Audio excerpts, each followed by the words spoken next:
Okay, యోహాను సువార్త 18వ అధ్యాయం 30వ వచనం. అందుకు వారు వీడు దుర్మార్గుడు అని కాని ఎడల వీనిని నీకు అప్పగించి యుండమని అతనితో చెప్పిరి. ఈ వాక్యం మన వినికిడు దేవుడు దీవించుడు గాక. ఆమె చిన్న ప్రార్థన చేద్దాం. మనం మిక్కిలిగా ప్రేమిస్తున్న మా పరలోకమందున్న మా తండ్రి, నీకు వందనాలప్ప. ఎదుగో ప్రభు, ఈ మధ్యాహ్న కాలములో ప్రభు ప్రపంచ యావత్తు తండ్రి నీ రక్త ధారలుగా ప్రవహించేటువంటి శిలువ యాత్ర, ఆ శిలువ వేయబడినటువంటి ఘట్టాలన్నిటినీ ప్రభా స్మరించుకుంటూ నేను గనపరుస్తూ దుఃఖముతో మనోవేదనతో ప్రభా వారి భక్తిని ప్రభా నీ పాదాలు కడిగే విధంగా ఎంతో విలపిస్తూ తండ్రి, నా కోసం ఇలాగా త్యాగం చేశావయ్యా, నా కోసం ఇంత హింసింపబడ్డావా, నా కోసం గొప్పగా బాధ అనుభవించావని నీ యాత్ర, శిలువ యాత్రను ప్రభా జ్ఞాపకం చేసుకుంటూ తరింపబడుతున్నారయ్యా. గొప్పగా ధన్యతగా ప్రభా నీ పట్ల ప్రభ స్తోత్రం తండ్రి, కృతజ్ఞత కలిగిన మనసుతో దుఃఖముతో నేను గనపరుస్తూ, నేను సన్నుతిస్తూ, నేను ప్రాధేయపడుతూ, నీకు మొరపెడుతూ ఉన్న భక్తులో ఈ గుడ్ ఫ్రైడే ప్రభా అందరికీ ఆశీర్వకరంగా, మేలుకరంగా, విజయవంతంగా ప్రభా మరణము ద్వారా అవస్థ పడుతున్న వారు, ఈ లోక ఇదిగో ప్రభా ప్రభావాన్ని బట్టి అవస్థ పడుతున్నవారు, ఆ పాపశాపాన్ని, ఆ మూలమును ప్రభా, ఆ మూలుగును ప్రభా విడిపించడానికి ఈరోజు తనే సమస్త ప్రపంచ యొక్క మూలుగులను, విశ్వములో ఉన్నటువంటి మూలుగులను, ఆ బాధను అనుభవిస్తూ అందరికీ క్రయధనంగా, అందరికీ విడుదలకరంగా, అందరికీ విమోచనకరంగా సెలవులో బలియాగమైన ఆ ఘట్టాలన్నీ ప్రభావ తలపోస్తూ ఈ దినం వరకు నడిపించేందుకు వందనా, ఈ దినములో నడిపించలకే వందనా, ఈ ఘట్టములకు నడిపించలకే వందనా. కానీ ఈ సమయంలో ప్రభు నీ సేవకుడు మరుగుపరుచుకొని మా అందరికీతో మాట్లాడము తండ్రి. ప్రభా ఈ గుడ్ ఫ్రైడే సందర్భంగా నీ ప్రభా నువ్వు మోసిన ఆ శిలువ భారాన్ని ఎత్తుదో మరొక్కసారి ప్రభా మాతో మాట్లాడము తండ్రి. వినిపించుకుంటే చెవులు గ్రహించే మనసు అందరికీ కలగజేసి అందరూ ప్రభా విని తరింపబడి ఇంకా నీ కృపలో స్థిరపరచబడే విధంగా నీ నామ మహిమార్థంగా ఈ శుక్రవారము శుభకరంగా వారి జీవితాన్ని ప్రభు నిలబడే విధంగా నిలబెట్టుమని, నడిపించుమని నా ప్రభు యేసు నామములో ప్రార్థించి అడుగుచున్నాము పరమ తండ్రి, ఆమేన్. God bless you. Praise the Lord. ఈ సమయంలో ప్రియ దేవుని బిడ్డలారా, ఈ వాక్యము చదువుదాము మళ్ళొకసారి. అందుకు యోహాను సువార్త 18వ అధ్యాయము 30వ వచనం. అందుకు వారు వీడు దుర్మార్గుడు కాని ఎడల వీనిని మీకు అప్పగింపయుండమని అతనితో చెప్పిరి. ఈ వాక్యము మన వెనుకలు దేవుడు దీవించుగాక. ప్రియ దేవుని బిడ్డలారా, ఈ వాక్యం యొక్క సందర్భము మన ఉదయకాలంలో మరి అధ్యాయం చదివి ఉందా, కొంతవరకు అవగాహన కలిగి ఉన్నారని, కొంత మీకు తెలుస్తుందని నేను నమ్ముచున్నాను. దుర్మార్గుడు అని ఎవరంటున్నారంటే మత పెద్దలుగా చలామణి అవుతున్న ఆ కాలంలో ఈ యూదులకు మత పెద్దలు ఉన్నారే, ప్రధాన యాజకులు, ప్రధాన పురోహితులు, ప్రధాన యాజకులైనటువంటి అన్న కయాప అన్న ఇదిగో పిలాతు దగ్గరికి వచ్చి ఈ విధంగా ఈ దుర్మార్గుడు అని చెప్పి ఆయన మీద అబంధం ఇస్తూ నేరం మోపుతూ మరి ఆ పిలాతుకు చెబుతున్నారు. హల్లెలూయా, ప్రైజ్ ది లార్డ్. ఆ పిలాతు ఆశ్చర్యపోయాడు. అతనిలో ఏది కనబడతలేదు, కానీ ఇతని మీద మరి వాళ్ళకు ఏదో ఉన్నట్టుగా ఏం చెప్తున్నారు, దుర్మార్గుడని పెద్ద నేరం మోపుతున్నారు, నింద మోపుతున్నారు. నిజంగా యేసయ్య దుర్మార్గుడండి? హల్లెలూయా. ఆయన దుర్మార్గుడా? అంతకుముందు ఈ అన్న కయాప వాళ్ళు ప్రధాన యాజకులు దగ్గరికి తీసుకురాబడ్డప్పుడు ఆయన అడుగుతున్నారు, ఏం చేశావు నువ్వు అంటే, మీకు తెలుసు కదా, నేనేమీ దాపరికం లేకుండా, రహస్యం లేకుండా నేను బోధ చేయలేదు, ఎవరితో నేను మరి మాట్లాడలేదు. నేను ప్రతిదినము దేవాలయంలో బహిరంగంగా నేను మాట్లాడుతూనే ఉన్నాను, బోధిస్తూనే ఉన్నాను. ఆ బోధ విన్నవారే నాకు సాక్షులు. వారిని అడగండి, నన్ను అడగడం కాదు, వారిని అడగండి. మరి యేసు ప్రభు దగ్గర విచారణ చేసినప్పుడు, ఈ మత గురువులు విచారణ చేసినప్పుడు యేసు ప్రభుని గురించి యేసయ్యను అడిగినప్పుడు, యేసయ్య అడిగిన ఆ జవాబు ఇదిగో నేనైనా ఎలా చెప్పేది, నేను ఎలాంటి వాడినని నా బోధలు విన్నవారే చెప్తారు, వాళ్ళని అడగండి అంటే ఆ బోధలు విన్నవారు అడిగితే జవాబు వచ్చేది. కానీ ఆ బోధకులు, ఆ ప్రధాన అర్చకులు మరి ఆయన చెప్పిన మాట వినకుండా వాళ్ళకు అనుకూలంగా ఉన్నటువంటి వారిని అడుగుతున్నారు. ఇతడు నిజంగా మన యొక్క మతాన్ని, మోషే ధర్మశాస్త్రాన్ని ఉల్లంఘించారు, మన మతాన్ని కించపరుస్తూ ఆయన బోధ చేశారని అతని మీద పెద్ద అబండం వేసి దుర్మార్గుడని పిలుస్తున్నారు. నిజంగా యేసయ్య దుర్మార్గుడు అండి? ప్రైజ్ ది లార్డ్, హల్లెలూయా.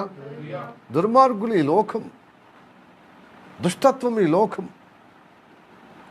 అసలు దుర్మార్గులను ప్రేమించటానికి, దుర్మార్గులను విడిపించడానికి, రక్షించడానికి వచ్చాడు యేసయ్య. కానీ యేసయ్యను ఏమంటుంది తెలుసా? ఏ పాపము, ఏ దోషము ఎరగని వ్యక్తి అదిగో యేసయ్య మీద దుర్మార్గుడని ముద్ర వేయబడ్డది. ఎందు నిమిత్తం అండి వేయబడ్డది? అంటే మన దుస్థితిని బట్టే ఆయన మీద ఆ నేరం మోపబడ్డది. హల్లెలూయా, praise the Lord, praise the Lord. మనం సాధారణంగా ప్రతి వాక్య సందర్భంలో మనం వింటూ ఉన్న 1 యోహాను 5వ అధ్యాయము మరి 18-19 వచనంలో ఉంది ఏంటంటే, ఈ లోకమంతా దుష్టుని యందు ఉన్నది, ఆ దుష్టుడు అందరినీ దుర్మార్గులుగా నడిపిస్తున్నాడు. వాని యొక్క ప్రభావాన్ని బట్టి, వాని యొక్క ఆలోచనతో, వాని నడవడితో అందరినీ దుర్మార్గులుగా నడిపిస్తున్నాడు. అందుకోసం దేవుని మాట వినకుండా శరీర ఆలోచనతో కూడినటువంటి వాని యొక్క ప్రేరేపణ కలిగిన తత్వంలో నడిపిస్తున్నాడు. మతపరంగా, కులపరంగా, ఈ దేశ ఆచార ప్రకారంగా నడిపిస్తున్న వెనకాల ఉన్న దురాత్మ శక్తి, దుష్టశక్తి. ఆ దుష్టుడు ఇలాంటి యథార్థవంతులను దుర్మార్గులని నేరమోపి మరి మంచి వాళ్ళను ఈ లోకంలో ఉండకుండా పొట్టన పెట్టే విధంగా నేరమోపబడుతున్నది. ప్రియా దేవుని బిడ్డలారా, యేసయ్య ఈ రోజున దుర్మార్గుడని నెపం పెట్టి నేరం మోపి అతనికి క్రూరమైనటువంటి రీతిగా ఒక హంతకుడిని, నిజంగా దుర్మార్గుడిగా ప్రవర్తించే ఆ దొంగకు, నిరస్తుడికి, ఆ క్రిమినల్ ప్రవర్తన చేసేవారికి విధించినటువంటి గొప్ప శిక్ష విధించారు. ఆనాడు రోమా ప్రభుత్వము దొంగలకు, హంతకులకు, మరి గజ దొంగలకు, దోపిడి దొంగలకు మరి శిక్షింపబడిన శిక్షే ఈ భయంకరమైన శిక్షల్లో ఒక శిక్ష, సిలువకు వేలాడి చేయబడ శిక్ష. హల్లెలూయా, ప్రైజ్ ది లార్డ్. ఈ దుర్మార్గత అతని మీద అనవసరంగా నేరం మోపబడ్డదని పిలాతుకు తెలుస్తుంది. అతను ఎంక్వైరీ చేసినప్పుడు ఏ దుర్మార్గతకు సంబంధించిన ఏ నేపమో, ఏ నేరమో, ఏ నెపం అతని మీద ఉండటానికి లేకుండా నిష్కలంకమైన మాట, యథార్థమైన మాట. అయితే వీళ్ళకి ఏదో ఒక అనుమానం ఉంది. వీళ్ళు అనుకున్నట్టుగా ఒక హంతకుడు అంటే సిలువలో వేలాడ చేయబడిన విధంగా, సిలువలో మరణముకు అప్పచెప్పేంతగా ఆయన దోషములో ఉన్నవాడు కాదు. అయితే వీళ్ళని సంతోషపెట్టే విధంగా వీళ్ళ యొక్క పగ, కార్పణ్యము, అసూయ, ఆ దుర్మార్గత, అసూయ చేత దుర్మార్గత అనే నెపం పొందారు కదా, నెపం పెట్టారు కదా, నేరం పెట్టారు కదా, ఆ యొక్క నింద మోపారు కదా. వీరు ఉపశమనం కలుగుటకు ఓ కొరడా దెబ్బలు కొడితే సరిపోలే అని చెప్పి 40 కొరడా దెబ్బలు, ఒకటి దగ్గర 40 కొరడా దెబ్బలు విధించమని చెప్పి ఆ కొరడా దెబ్బలు కొట్టిన వీళ్ళ యొక్క మరి నిందను, వీళ్ళ కోపాలు, వీళ్ళ యొక్క అసూయ, వీళ్ళ యొక్క మత్సరం, వీళ్ళ యొక్క ద్వేషం చల్లారిపోతుందేమో అని ఆ కొడ దెబ్బలకు అప్పచెప్పారు. ఇది కూడా వారి యొక్క ధర్మశాస్త్ర ప్రకారంగా ఉన్నదే అని చెప్పి ధర్మశాస్త్ర ప్రకారంగా కొడ దెబ్బలు కొట్టబడ్డాడు. ఎవరు? యేసు ప్రభు. మనకు ధర్మశాస్త్రం, మోషే ధర్మశాస్త్రం ఏముంది? మీరు మీ యొక్క మత ప్రకారంగా లేకపోతే మీ యొక్క ధర్మశాస్త్ర ప్రకారంగా వ్యతిరేకంగా ఎవరైనా దోషం చేస్తే అతన్ని మందలించుటకై, అతన్ని శిక్షించుటకై మీరేం చేయాలి తెలుసా? 40 దెబ్బలు కొట్టి ఆ యొక్క దోషం నుండి విడుదల పొందుకునే విధంగా ఒక వ్యక్తిని ఇలాగ చేయమని ధర్మశాస్త్రం చెప్పింది. చూద్దాం ధర్మశాస్త్రం యొక్క మాట, ఆ శిక్ష. ద్వితోపదేశ కాండము 25వ అధ్యాయము 1వ వచనం. ప్రైజ్ ది లార్డ్, హల్లెలూయా. మనుషులకు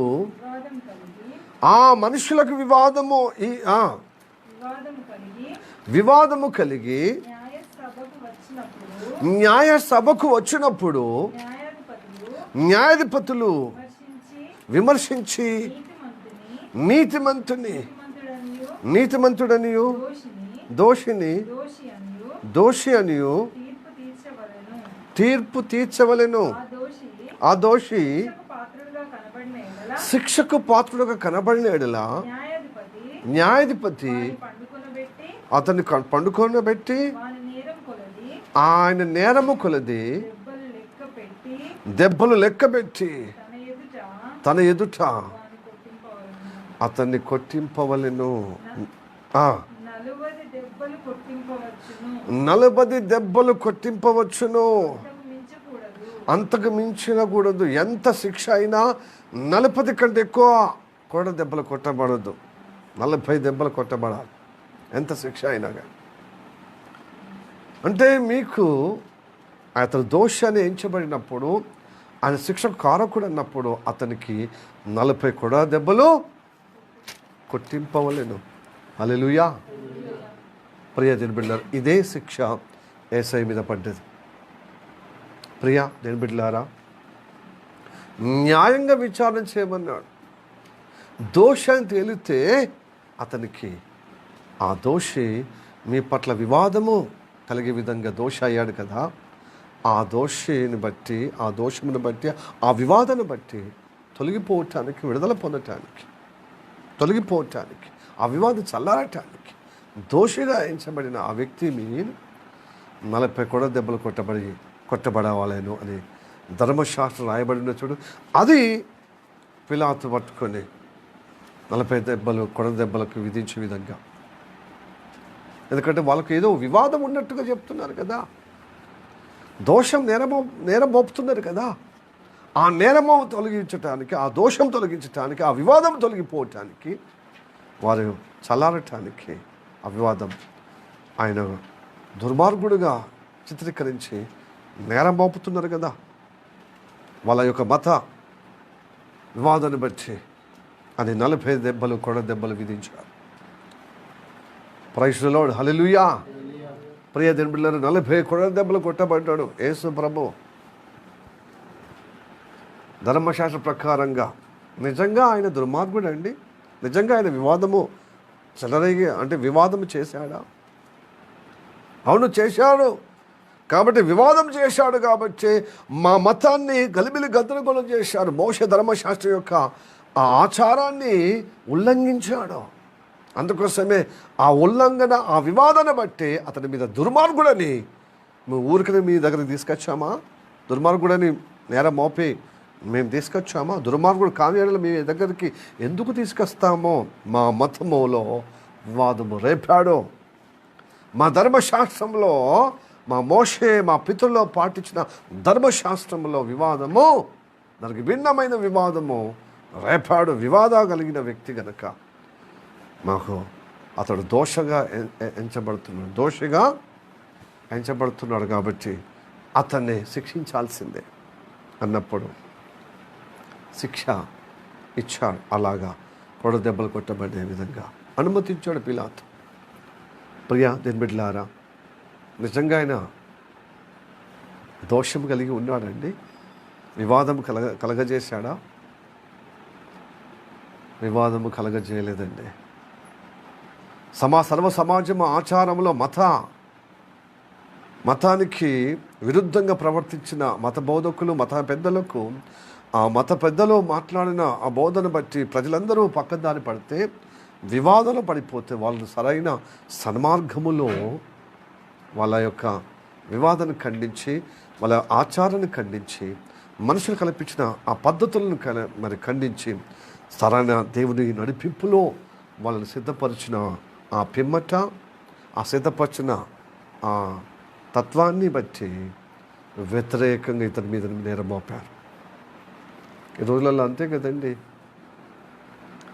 లోకములో ఈ దుష్టుడు చేస్తున్నటువంటి కుట్రలో మనుషులందరూ అన్యాయంలో అయిపోయారు, అక్రమంలో అయిపోయారు. భక్తి పైన భక్తి కానీ దాని శక్తి పొందకుండా, న్యాయమైన నీతి కలిగిన తత్వము పొందకుండా, వాళ్ళ వివాదంలో ఉండి ఈ అమాయకులైనటువంటి యథార్థవంతులను, దుర్మార్గులని నేరం మోపి వారు ఘోరంగా శిక్షింపజేస్తున్నారు ఈ లోకం. హల్లెలూయా. ఇంతకు వాళ్ళు నేరం మోపిన విధానం ఏంది? ఆయన చేసిన దోషం ఏంది? ఒక పక్క యేసు ప్రభు నాలో నేరం ఉన్నదని రుజువు చేయుడి అని వాళ్ళను సవాలు విసిరాడు. నాలో పాపం ఉన్నదని ఎవడు స్థాపించగలడు? యోహాను సువార్త 8వ అధ్యాయము అదే కదా. యోహాను సువార్త 8వ అధ్యాయము తీయండి. 46వ వచనం. 8వ అధ్యాయం యోహాను సువార్త 8వ అధ్యాయం 46వ వచనం. నాయందు పాపం ఉన్నదని నీలో ఎవడు స్థాపించును? అంత కళాఖండగా చెప్పాడు. ఆయన స్థాపించటానికి లేదు, కానీ వివాదము కలుగుతుందని వాళ్ళ నెపము, అనవసరమైన నిందలు, అవమానము అతని మీద మోపుతున్నా. నువ్వు దయ్యం పట్టిన వాడవు, నువ్వు సమరయుడు అని లేనిపోని అన్ని అతని మీద అబండాలు వేసి, అతని మాటలు అపార్థం చేసి, మరి అతని మీద దుర్మార్గుడని నెపముతో నేరం మోపుతున్నారు. దుర్మార్గుడని నేరం మోపుతున్నారు. ఈ నేరపు ఎందుకు మోపుతున్నారయ్యా అంటే వాళ్ళకు అసూయ ఉంది. నిజంగా మీరు అసూయని బట్టే కదా. అంటే అసూయ అని మీరు అంటున్నారు, కానీ మా ధర్మశాస్త్రము ఉల్లంఘించే విధంగా, మా యొక్క పద్ధతులను ఖండించే విధంగా, వివాదం చేసే విధంగా ఉన్నాడు ఆయన. అవునా? ఏ వివాదం చేశాడు? ఇదిగో విశ్రాంతి దినమున అందరూ సప్పుడు లేక గమ్ము నుండి ధర్మశాస్త్ర ప్రకారంగా ప్రతి సబ్బాతు దినమున సమాజ మందిరంగా కూడుకొని పోవాలి. కానీ ఈయన ఏం చేస్తాడు? ఆ సమాజ మందిరానికి వచ్చి, ఆ సబ్బాత్ దినంలో వచ్చి, సమాజ మందిరంలో వచ్చి, ఆయన ఎవరైతే అనారోగ్యం ఉన్నారో, అభాగ్యులుగా ఉన్నారో, గుడ్డివారు, కుంటివారు, మరి అంగవైకల్యం ఉన్నవారిని వాళ్ళని బాగు చేస్తాడు. అది బాగు చేయడము తప్పు కదా, తప్పు కదా.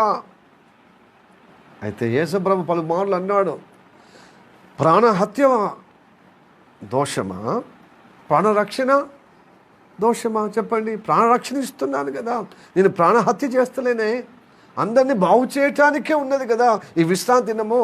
వాళ్ళకి నిజమైన విశ్రాంతి ఎక్కడ ఉంటుంది? వాళ్ళ బాధలతో వస్తున్నప్పుడు, దైవ సముఖంలో వచ్చినప్పుడు వాళ్ళ బాధ తీరాలి కదా. కనుక నేను ప్రాణహత్య చేస్తలేను, ప్రాణరక్షణ చేస్తున్నాను. నేను బాగు చేస్తే మీకెందుకు కడపమంట? ఓ వేషధారులైనటువంటి పరిసయ్యులారా, మరి శాస్త్రులారా, అంధభక్తులారా, అంధకారంలో ఉండా అయ్యా ధర్మ నాయకులారా, సమాజ పెద్దలారా, మీరు ఎందుకు ఇలాంటి మూర్ఖంగా చేస్తున్నప్పుడు వాళ్ళకి కోపం అన్నమాట. విశ్రాంతి పని చేయొద్దు, పనిచేసే వాళ్ళు విశ్రాంతి దినము రావద్దు. పనిచేసేవాళ్ళు విశ్రాంతి దినమున రావద్దు అన్నప్పుడు ఏడ్చావయ్యా. మీ మోషే ధర్మశాస్త్రము చెప్పిన విధానం గురించి మీకు మాట్లాడుతాను. మీరు బాగా తెగ గుంజుకుంటున్నారు. మోషే ధర్మశాస్త్రం ప్రకారంగా మేము పాటించే వాళ్ళం, భక్తులమని మీరు తెగ ములుగుతున్నారే. ఆ ధర్మశాస్త్రం ప్రకారం నేను చెప్తాను. మోషే ధర్మశాస్త్రము ద్వారా ప్రతి విశ్రాంతి దినమున మీకు సున్నతి ఇస్తారు కదా. ఆ సున్నతి మోషే ద్వారా వచ్చింది కాదు, పితరుల ద్వారా వచ్చింది. అది దేవుడు పితరులకు ఇచ్చాడు. అబ్రహాముకి ఇచ్చి ఇస్సాకు యాకోబు పరంపరలో ఆ పితరులు చేసినదే ధర్మశాస్త్రంగా రాయబడి ఉన్నది మోషే ద్వారా. మరి ఆ సున్నతి పొందడము తప్పు కదా, తప్పు. మరి ఆ సున్నతి చేసిన వారు దేవుడు ప్రతిష్ఠింపబడుతున్నారు, ఈ విశ్రాంతి దినంలో వచ్చిన వారు అని మీరు గొప్పగా మీరు మహిమపరుస్తున్నారే. మరి నేను కూడా సున్నతిలాగానే నేను వాళ్ళు బాగు చేస్తున్నాను కదా. దేవుని బిడ్డగా, స్వతంత్రులుగా, అబ్రహాము కుమార్తెగా, అబ్రహాము కుమారులుగా, అబ్రహాం సంతతిగా నేను చేస్తే తప్ప? అమ్మ తప్పే అంటే వాళ్ళు చేస్తేనేమో ఒప్పు, యేసయ్య చేస్తే తప్పు.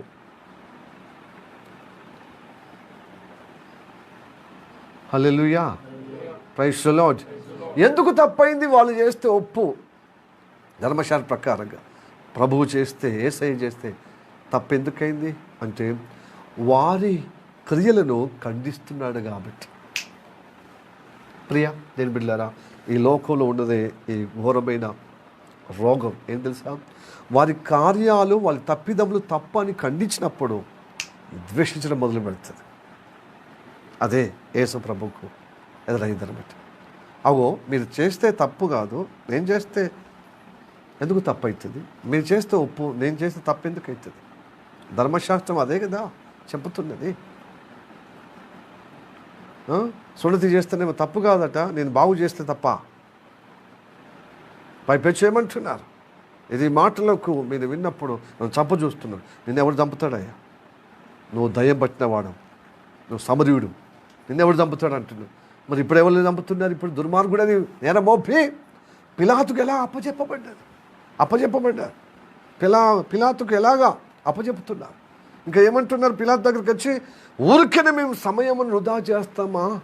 నా ప్రభుల వారు, మా ఎలనవాడా పిలాతు, ఇతడు దుర్మార్గుడు కాకనే మేము వచ్చామా?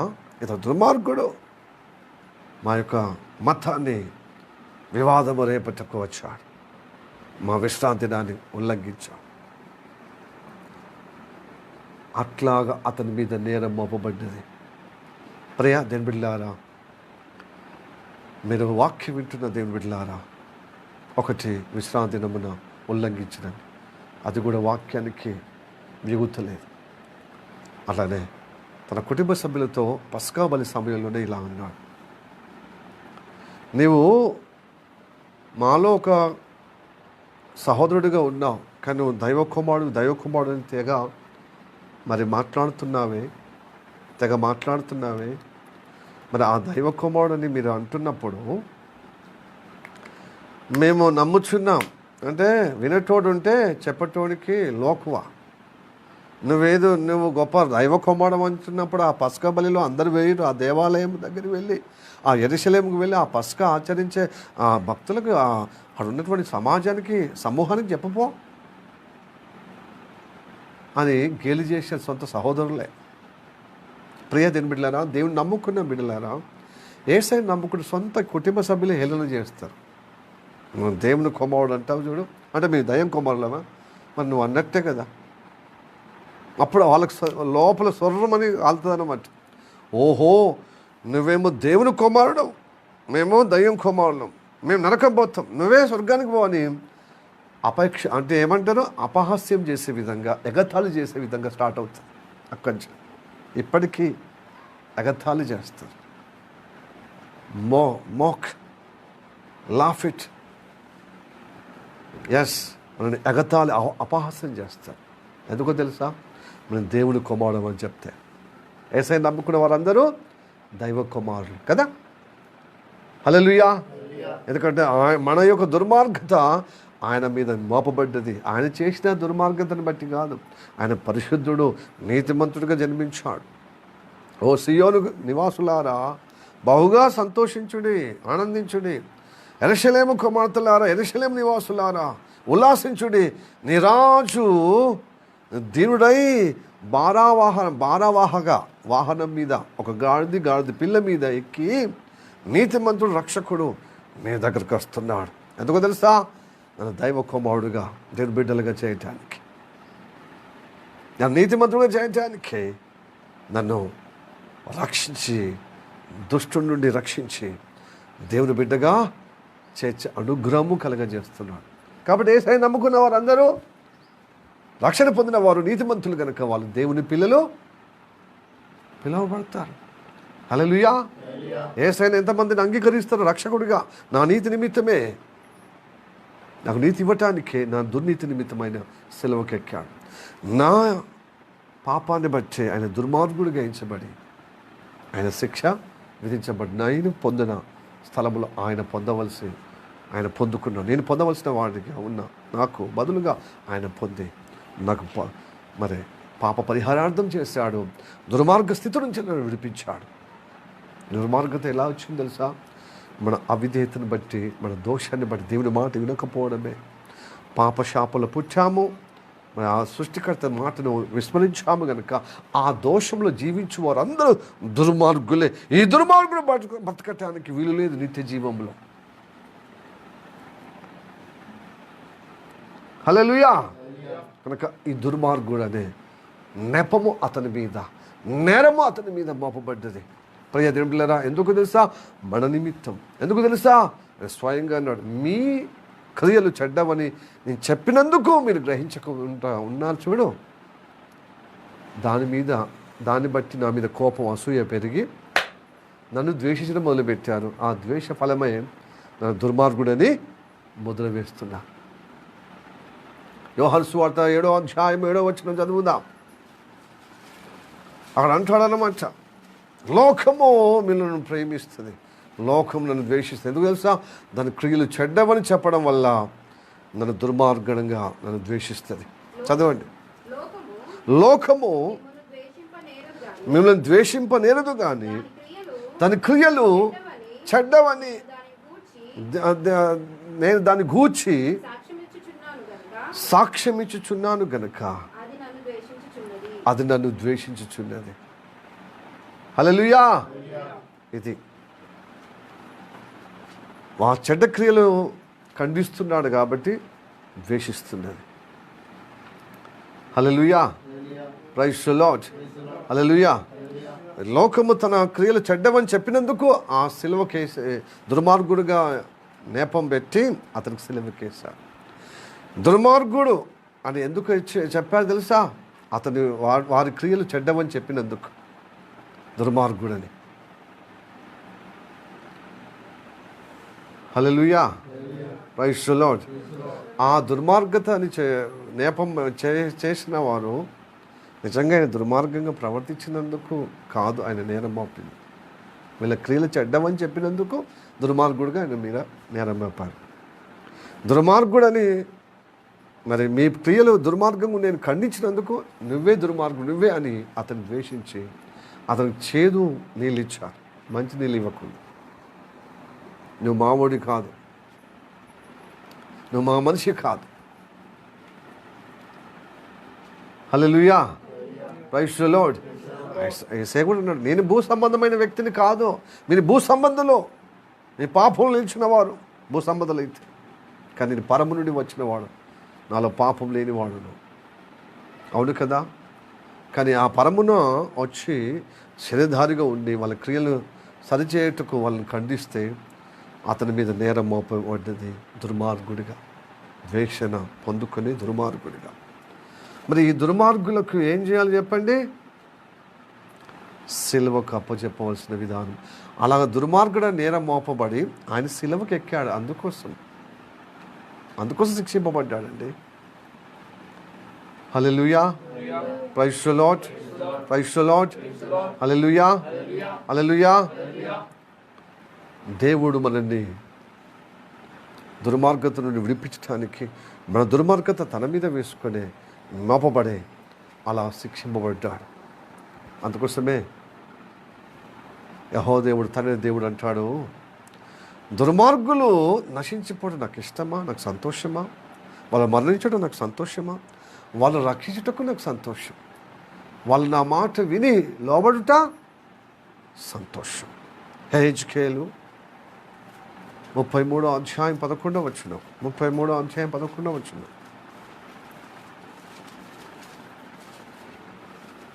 హెజ్కేలు 33వ అధ్యాయము 11వ వచనం చదవండి. కాగా వారితో ఇట్లనము, నా జీవము తోడు దుర్మార్గులు మరణము నొందుట వలన నాకు సంతోషం లేదు.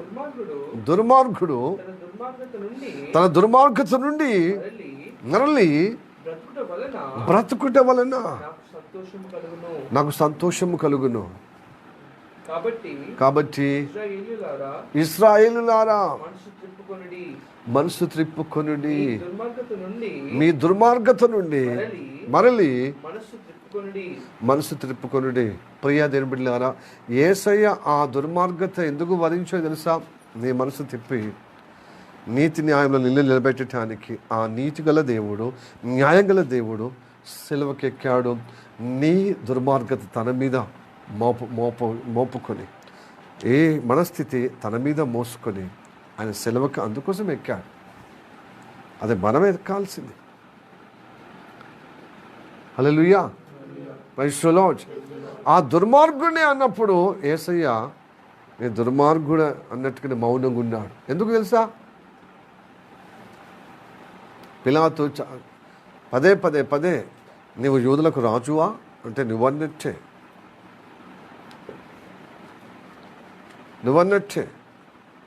మరి నీ రాజ్యం అంటే నా రాజ్యం ఈ లోక సంబంధమైనది కాదు కాదు కాదు కాదు. ఈ లోక సంబంధమైనది అయితే నా సైనికులే పోరాడే వాళ్ళు కదా ఈ లోకంలోతోని, ఈ లోక మనుషులతో, ఈ లోక రాజ్యాలతో. కానీ ఈ లోక సంబంధమైనది కాదు, నిత్య జీవము సంబంధమైనది. అది పరలోకమైనది, అది సమాధానముతో కూడినది, ప్రేమతో కూడినది నా రాజ్యం, సత్య సంబంధమైన నా రాజ్యం. కనుక సత్య సంబంధులు నా మాట వింటారు. నేను సత్యానికి సాక్ష్యమై పుడితేనే నా మాట ఎవరైతే వింటారో వారు సత్య సంబంధులు. అంటే సత్యం అనగా ఏంటిది అంటే వాక్య సారమే సత్యం అండి. చాలామందికి తెలుస్తలేదు సత్యం అంటే ఏంటిది. అంటే ఏదో ఒక చిన్న ముక్క తీసుకొని ఆ వాక్యాలు మేము ఉన్నాం, ఏదో ఒక ఆదివారం వచ్చి, లేకపోతే బుధవారం వచ్చి, గురువారం వచ్చి, లేకపోతే ఉదయం కాలం వచ్చి ఏదో ఒక రోజు ఉపవాసం ఉంటే ఇక సత్య సంబంధం అయిపోతున్నాం అనుకోండి. కాదు, వాక్య సారమే సత్యము. యేసయ్య చెప్పిన వాక్య సారం ఏదైతున్నదో, పరిశుద్ధ గ్రంథంలో ఉన్న వాక్య సారం ఏదైతున్నదో అది అంత సత్యం. సత్యములో ఉండుటకే మనము సత్య సంబంధులు ఉండుటకే ఈ లోకం అనే అసత్యమైన లోకం నుండి విడుదల పొందుటకు యేసయ్య మరి దుర్మార్గుడిగా మరి నేర మోపబడి ఆ దుర్మార్గత నుంచి విడిపించబడి సత్య సంబంధులుగా ఉండుటకు మనము ఆయన నామములు స్థిరపరచబడుటకే రక్షింపబడ్డాం. కనుక నా మాట సత్యము, సత్యము విన్నవాడు నా శిష్యులు అవుతారు. నిజంగా నా శిష్యులుగా ఉన్నవారు, నా వాక్యం నిలిచిన వారు, నా వాక్యం నిలిచిన వారైతే సత్య సంబంధులు, సత్యములను స్వతంత్రులుగా ఈ దుర్మార్గత నుండి సత్య సంబంధుల నుండి విడుదల పొందుకుంటారు. ఈ దుర్మార్గత నుండి సత్య సంబంధులుగా స్థిరపరచబడతారు. మీరు ఈ దుష్టత్వం నుంచి స్వతంత్రులుగా బయటపడతారు, బయటకు వస్తారు. హల్లెలూయా, ప్రైజ్ ది లార్డ్. అందుకోసం ఈ లోకము అనే దుష్ట సంతానము నుండి, ఈ దుర్మార్గత నుండి విడిపించడానికి ఆయన దుర్మార్గత దుష్టత్వంగా ఆయన మీద వేసుకొని మన కోసం ప్రాణం పెట్టిన దినమే, మన కోసం ఈ నరకయాత్ర అనుభవించిన దినమే ఈరోజు గుడ్ ఫ్రైడే. నీకు గుడ్ ఇవ్వటకు, నీకు మంచిది ఇవ్వటకు, నీకు విమోచన ఇవ్వటకు, ఈ దుష్టత్వం నుంచి కాపాడటకు, ఆయన రాజ్యంలో నిలబెట్టాను. కాబట్టి ప్రియ దేవుడా, యేసయ్య రాజ్యంలో నీవు ఉండుటకే మరి రక్షింపబడ్డాం. అందుకోసమే అనుదినము నీ రాజ్యం నేను ఉండాలయ్యా, నీ సత్య రాజ్యంలో, నీ నీతి రాజ్యంలో, నీ పరిశుద్ధ రాజ్యంలో, ఎదుగో నిత్య జీవం కలిగిన రాజ్యంలో నేను ఉండాలని పరితపన కలిగిన ప్రార్థన ఉండాలి. వాక్యం వింటున్నాం ఎందుకు తెలుసా? చెలుబడేసుకొని ఊరికనే విని మళ్ళీ ఏదో విధంగా పోవటానికి కాదు, ఆ వాక్యం విన్నది ప్రార్థన చేయటానికి. కుప్పలు కుప్పలుగా వాక్యాలు విని మైండ్ మొత్తము జ్ఞానంగా పెంచుకొని యథావిధంగా మళ్ళీ యథావిధంగా బలహీనత వైపున నడిచే జీవితంలో నిలబెట్టాను కాదు.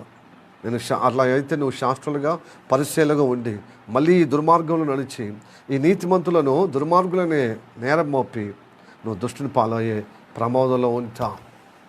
ప్రియ దేని బిడ్డలారా, ఇలాగా ఘోరంగా నశించి మళ్ళీ అవస్థలో పోతా. అందుకోసమే సామెతల్లో ఉంది, యథార్థవంతులను దుర్మార్గులని ఎంచి వాళ్ళను అలాగా ఇబ్బంది పాలు చేస్తే మనం చేసిన గోతులు మనమే పడిపోతామని ఉన్నది వాక్యం. చదువుదామా? సామెతలు 28వ అధ్యాయము 10వ వచనం. సామెతలు 28వ అధ్యాయము 10వ వచనం. యథార్థవంతులను దుర్మార్గమందు జొప్పించువాడు తాను త్రవ్విన గోతిలో తానే పడును. ప్రియ దేవుని బిడ్డలారా, ఇప్పుడు యేసు ప్రభువును, యథార్థవంతుడైన యేసు ప్రభువుని ఈ దుర్మార్గమని వీళ్ళు మతబోధకులై ఉన్నవారు, పరిసయ్యులు, సద్దుకేయులు, లేకపోతే శాస్త్రులు, మత పెద్దలు వీరుండి సమాజాన్ని భ్రష్ట పట్టించే విధంగా ఉన్న ఈ మత పెద్దలు, ఈ కుల పెద్దలే ఇదిగో యేసయ్యను దుర్మార్గుడిగా చిత్రీకరించారు. వీళ్ళు దుర్మార్గులై ఉండి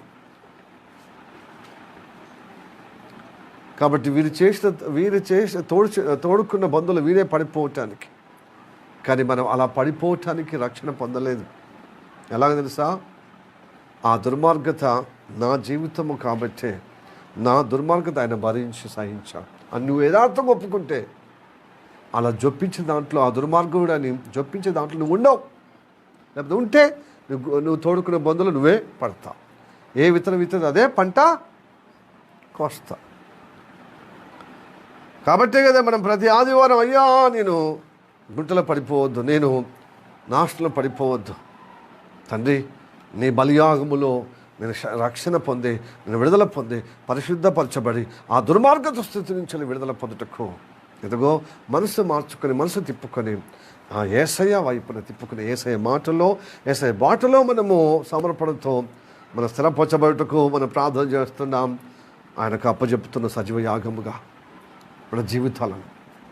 ప్రియ దేని బిడ్డలారా, ఎందుకంటే ఆయన బలియాగం ద్వారా నాకు విమోచన ఉంటుంది, ఆయన బలియాగం ద్వారా నాకు పాప క్షమాపణ కలుగుతుంది, పరిశుద్ధపరచబడుతున్నాను. దుర్మార్గత అనేది మన జీవితంలో ఉండకుండా కాపాడబడుతున్నాను. హల్లెలూయా, ప్రైజ్ ది లార్డ్. లేకపోతే మతములో ఉంటే తప్పక ఈ క్రైస్తవ సమాజం యావత్తు 40 దినాన అని శ్రమల దినాన్ని పాటించారు, ఉపవాసం. అటు పాటిస్తే మంచిదే,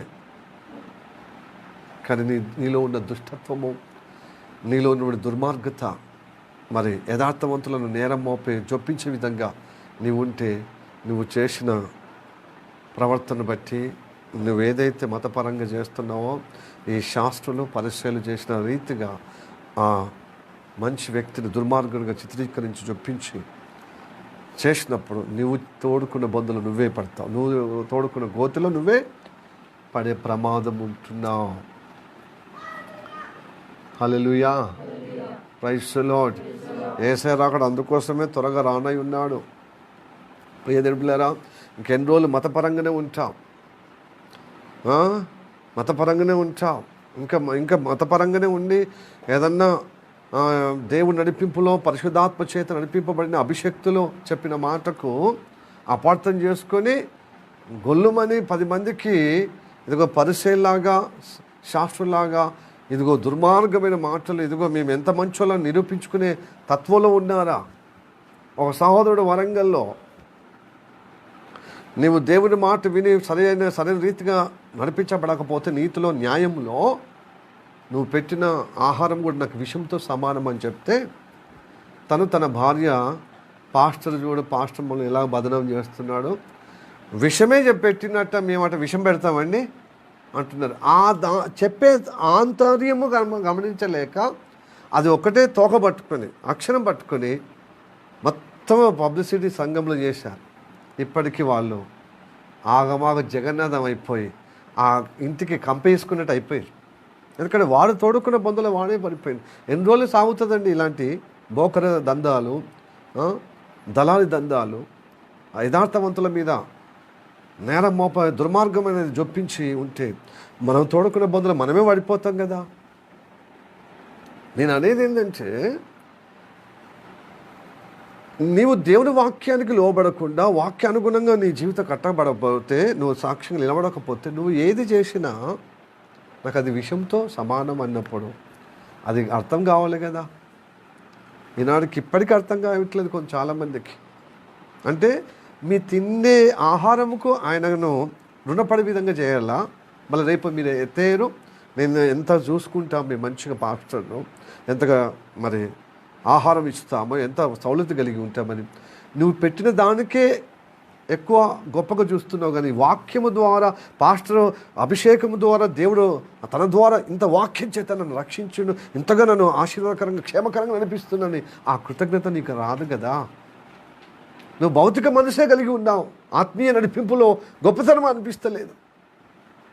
చాలా మట్టుకు ఇలాంటి మతములో చాలామంది భక్తి చేస్తున్నారు. పాస్టర్ నుండి వచ్చినటువంటి వాక్యము గొప్పగా దీవించబడుతున్నాను, గొప్పగా నేను అనేక విషయాల్లో విడుదల పొందుకొని క్షేమకరంగా ఉంటున్నాను, పరలోక రాజ్య వారసుడిగా నేను బిడ్డగా నేను దీవించబడుతున్నాను, ధన్యుడిగా నేను దీవించబడుతున్నానని అది గొప్పగా చెప్పుకునే బదులుగా పాస్టర్కి పెట్టినదే అది మరి నాకు విషంగా ఉన్నదని చెప్తే అదే పట్టుకొని ఉంటే అది ఎవరికి నష్టమండి. అతను గొప్పగా నష్టం చేసుకోవడం, అప్పుల మీద అప్పులు, బ్రోకర్ మాటలు, ఇక్కడ అంతా ఎన్ని రోజులు నడుస్తుందండి బ్రోకరు మాటలు. ఇదంతా దొంగ. ఎవరు తెలుసా? ఈ బ్రోకర్ తత్వం చేసే దుష్టుడైన సాతాను. వాడు దురాశలతో తన మనసుకు తగినట్టుగా దురాశలతో కలిగిన మరి వీడవబడిన వాని మనసుకు తగినట్టుగా నడుస్తూ మనుషులందరినీ అబద్ధాలముతో మరి దుర్నీతిలో అసత్యంలో మరి వాడి స్వభావం అనుసరించే వాడు నడుస్తాడు. అలా నడిచి అందరినీ ప్రభావితం చేస్తున్నాడు అన్నమాట.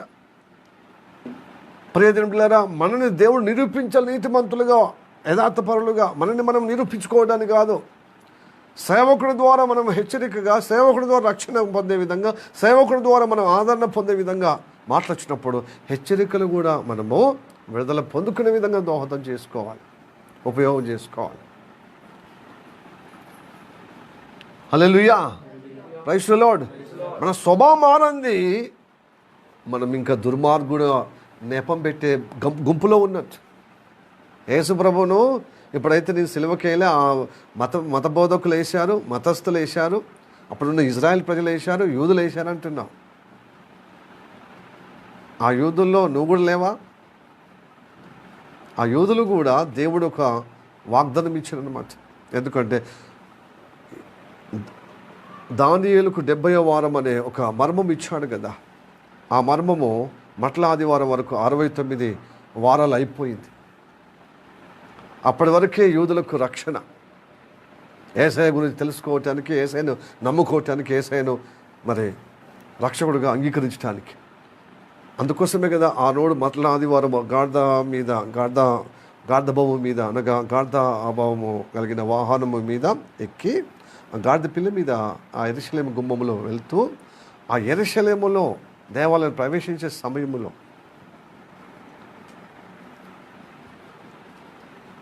ఆయన ఆ యెరూషలేము చూసి కన్నీళ్ళు విడిచాడు. ఎందుకు తెలుసా?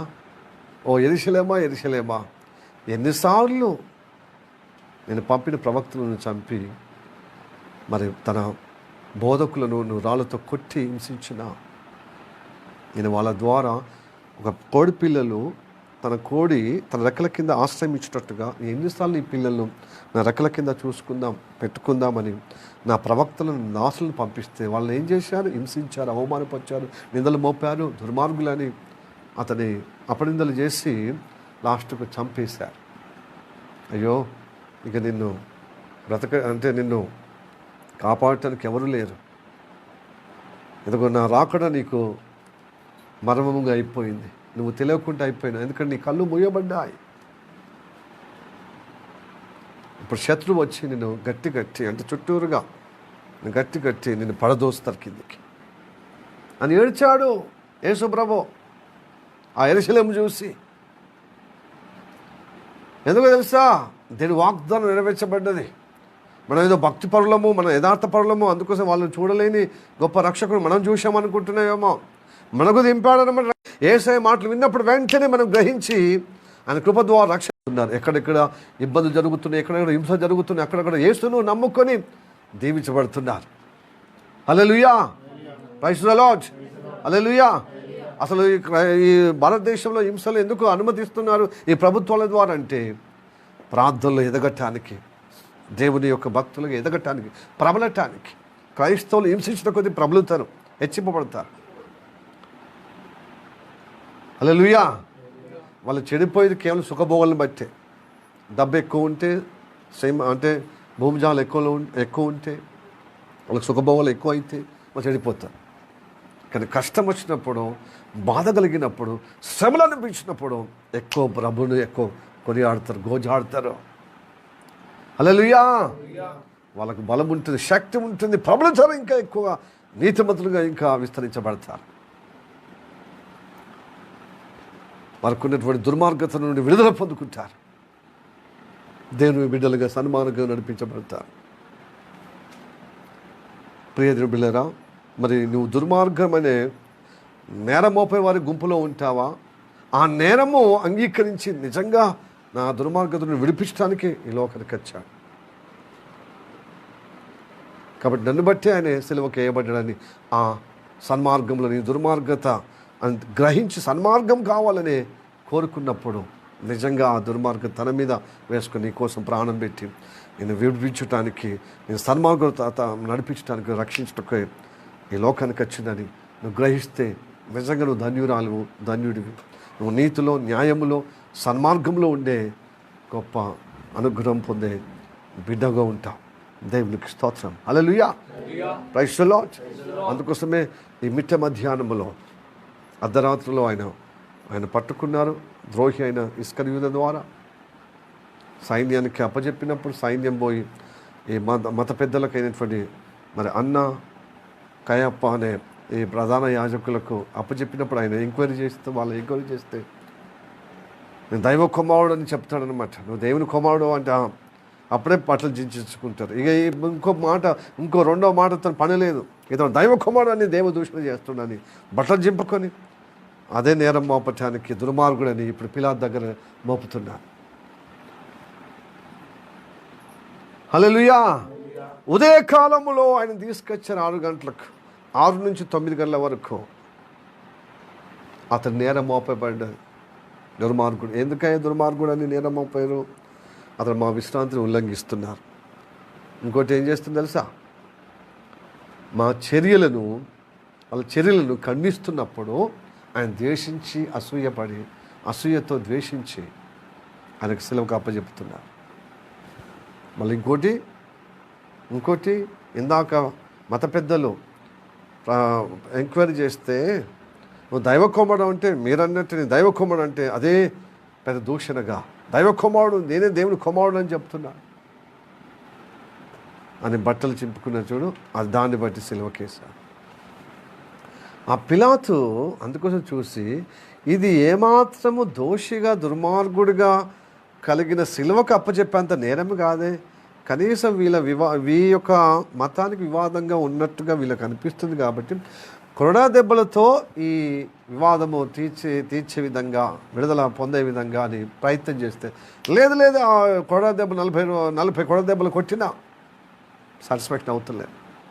6 నుంచి 9 గంటల లోపల నేరపు అతని మీద మోపబడిన రీతిగా, ఆ దుర్మార్గత నేరం మోపబడిన రీతిగా ఆ వివాదంను బట్టి ఇదిగో కొరడా దెబ్బలు కొట్టబడ్డా ఒప్పుకుంటలేరు. ఇంకా అతనికి బదులుగా ఈ పస్కా బలికి రోమా రాజ్యానికి, రోమా ప్రభుత్వానికి ఒక అధికారం ఉంది కదా. ప్రతి పస్కా బలికి ఒక నేరస్తుని విడుదల పొందటానికి, విడిపించడానికి మాకు అధికారం ఉంది కదా. అందుకోసం ఈ పస్కా బలికి మీరు మోపుతున్న నేరము మేము విచారణ చేస్తే ఏ నేరమో ఆయన నిలిచి ఉండలేదు. ఆయన నిరపరాధిగా ఉన్నాడు. మీ సాటిస్ఫాక్షన్, మీ సంతోషం కోసము, మీ వివాదము సద్దుమణగే విధంగా 40 కొడ దెబ్బలు కొట్టే విధంగా అప్పచెప్పాను. అది కూడా ఎక్కువ కనుక ఇతను విడిపిస్తాను అంటే లేదు లేదు లేదు, బందిపోటు బరబ్బాను విడిపించండి. ఈ శుక్రవారం రోజున ఈ పస్కా బలి సందర్భంగా, పస్కా పండుగ ఆచారం సందర్భంగా ఆ బరబ్బాను విడుదల ఇవ్వండి. ఇతని సిలువకేయండి, ఇతనికి సిలువకేయండి. హల్లెలూయా, ప్రైజ్ ది లార్డ్. మాకు రాజు కాదు ఇతడు, మాకు రాజు పిలాతు, మాకు రాజు కైసరు, గవర్నర్ మాకు పిలాతు, ఇతడు కాదు మాకు రాజు. అలాగా ఎంతమంది ఈ లోక అధికారము, ఈ లోక మతమే నాది, ఈ లోక కులమే నాది, ఈ లోక ప్రభుత్వాలే నాయి, కానీ యేసయ్య ప్రభుత్వాన్ని రాను, యేసయ్య నన్ను నేను ఏలటానికి అనుమతి ఇయ్యనని అంటే భయంకరమైన, నిజంగా నీ పుట్టుక పాపశాపంలో ఉన్న నీ దుర్మార్గమైన తత్వానికి తగిన శిక్ష ఘోరంగా ఉంటుంది. దాన్ని మాపటానికే ఆయన నీకు బదులుగా ఆయన ప్రేమ చూపించి ఆయన దుర్మార్గతను బట్టి గొప్పగా సిలువకు వేయబడ్డాడు. ప్రియదిన బిళ్ళారా, ఆయన పరిపాలనలో ఉంటే నీకు క్షేమం ఉంటుంది, ఆయన రాజ్యంలో ఉంటే నీకు నెమ్మది ఉంటుంది, ఆ రాజ్యంలో ఉంటే నీకు నీతి కలిగిన జీవితము, నిత్యత్వము కలిగిన నిత్య జీవం కలుగుతుంది. హల్లెలూయా, క్షేమం ఉంటుందండి. నరక కూపం నుంచి కాపాడబడతావు, నీ రోగాల నుండి కాపాడబడతావు, నీవు నష్టాల నుండి కాపాడబడతావు, నీవు గొప్పగా కృంగిపోయేటువంటి నీ ప్రాణం తలడిలే పరిస్థితుల్లో విడిపిస్తాడా. ఆ మూలాన్ని పరిష్కారం చేస్తాడనమాట. మీద బాగు చేయడం, నీకున్న బాధకు ఉన్నటువంటి ఆ మూలం ఏదైతే ఉన్నదో ఆ పాపము, ఆ శాపము విడగొట్టి బద్దలు కొట్టి ఆయన సిలువలో బలియాగమై నిన్ను గెలిచేటకు, ఈ పాపం మీద జయించుటకే ఆయన సిలువలో ఈరోజు ప్రాణం పెట్టాడు. హల్లెలూయా, ప్రైజ్ ది లార్డ్.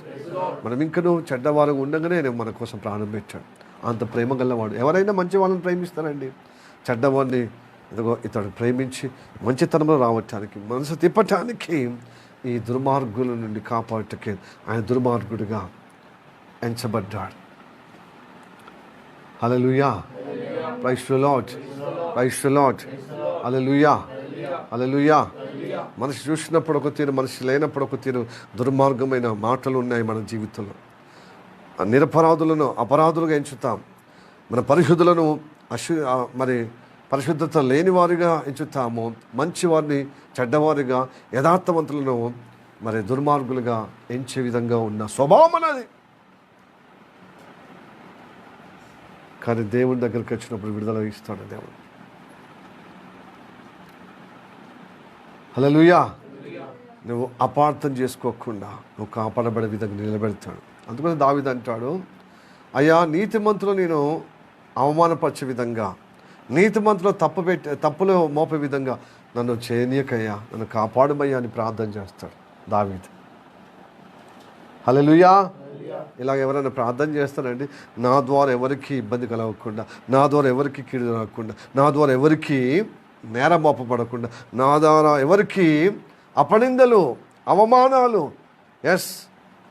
అనవసరమైనటువంటి నేరారోపణలు చేయకుండా నేను వాళ్ళ మీద, నిరపరాధుల మీద, నీతిమంతుల మీద అలాంటి విధంగా నా జీవితం ఉండొద్దు అని ఎంతమంది ప్రార్థన చేస్తారండి. ఇలాగా ఎవడెక్కడ పోతుంది, ఏదో అందరంటే నేను అన్నానని నోరు లూజు పెట్టి ఎట్లా పడితే అట్లాగా, మరి అందరంటే నువ్వు అంటావంటే మరి అందరంటే అది నిజమేమో అనుకుని నేను చేసిన, నేనేం చేసిన అని ఇలాగ తుంగబుర్ర, నంగున తుంగబుర్రలాగా మాట్లాడతాం మనం. చేసేదంతా చేసి వ్యతిరేకం చేసి అందరిలాగా నువ్వు ఉండటానికి కాదు నేను కాపాడింది. ప్రియ సహోదరి సహోదరుడా, నువ్వు ఆచితూచి నీ ప్రవర్తన ఉండాలి. ఎందుకంటే నీకోసం ప్రాణం పెట్టిన యేసయ్య అధికారములో ఉన్నప్పుడు నీ ద్వారా నీ పక్కపొంటి నీతిమంతులకు ఇబ్బంది కలగదు, నీ ద్వారా నీ పొరుగు వారి మీద అబద్ధ నింద మోపబడదు, నీ ద్వారా నీ తోటి వారికి కీడు జరగకూడదు. అదే జీవితం అంటే క్రైస్తవుల కీడు ఎందుకంటే మనకు సౌలతి, మనకు ఏదైనా సహాయం ఎవరైనా చేస్తే వాళ్ళకే అనుకూలం ఉంటుంది. నీతిమంతుల కోసం నిలబడను. అందుకోసం అంటున్నాడు సామెతలు 28:10 యథార్థవంతులను దుర్మార్గులని ఎంచిన వారికి ఎవరు తోడుకున్న బొందులో గోతిలో వాళ్ళే పడతారు. దీనిలో దేవుడు మినహాయించాడు. నీకు దుర్మార్గుడు స్థితినే నేను మార్చే విధంగా విడుదల ఇవ్వటానికి, నీ సిలువకు ఎక్కటానికి ఎంత ప్రయత్నం, ఎంత శ్రమ పొందాను, ఎంత శ్రమల పాలయ్యాను. ఇంకా దేవుడిని నమ్ముకున్నా కూడా ఇదే పద్ధతి అయితే ఎలా దేవుడి దిగి కాపాడుతాడు? ప్రియ సహోదరుడా, సహోదరి, ఎస్, దుర్మార్గుడు నేరం మోపబడితేనే ఆ బందిపడు దొంగ అయిన విడుదల పొందాలి. కానీ ఇతడు మాత్రం సిలువకి అయినప్పుడు సిలువ వేయబడ్డాడు కదా. 9 గంటల, ఈ ఉదయకాలం 9 గంటలు మొదలుకొని 11, 12 గంటల వరకు ఆ సిలువలో యాత్ర చేస్తున్నాడు. ఆ సిలువ మోసుకుంటూ ఆ రక్తసిద్ధమైనటువంటి తన అడుగులను, కొడ దెబ్బలతో కొట్టబడిన అడుగులు గజగజ వణుకుతూ, వాళ్ళంతా గాలి చేత వణుకుతూ ఆ సిలువను మోయలేక మోస్తూ ఆ కలవరి గిరిపైన, అనగా గోల్కొత్త కొండ, అనగా పుర్రె ఆకారమైన ఆ కొండ పైకి ఎక్కి నీకోసం నాకు సిలువలో బలియాగమయ్యాడు. ప్రియదేవుని బిడ్డ, నువ్వు దీని మహిమార్థము బ్రతకటానికే ఈరోజు సిలువలో బలియాగమయ్యాడు.